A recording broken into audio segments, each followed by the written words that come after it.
Toutes trois variétés compactes, sans bord et simplement connexes est-elle homéomorphe à la 3 sphères, se demande Poincaré. Et il ajoute, mais cette question nous entraînerait trop loin.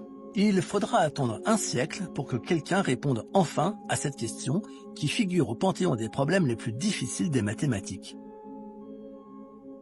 Mais commençons par nous demander qu'est-ce que c'est une 3 sphères. D'abord, ce n'est pas une surface comme la 2 sphères de tout à l'heure, mais un volume. On peut donc s'y mouvoir dans les 3 directions, comme dans notre espace ordinaire. Mais attention, ce n'est pas non plus une boule. La boule a un bord qui est justement la 2 sphères de tout à l'heure.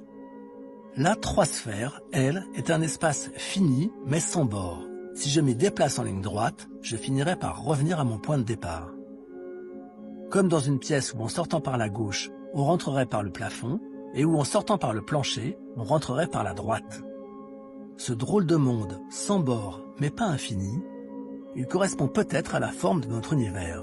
Mais ça, c'est une autre histoire. Revenons plutôt à notre conjecture.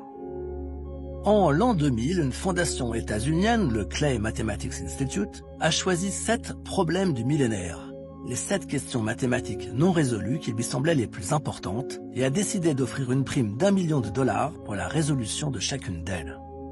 La conjecture, proposée par Poincaré presque un siècle plus tôt, faisait partie des élus. Et c'est alors qu'entre en scène un mathématicien russe peu conventionnel qui va devenir quasi légendaire.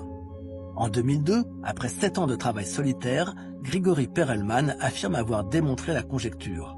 Mais plutôt que de soumettre sa démonstration à un journal scientifique, il se contente de poster sur Internet un texte de 40 pages.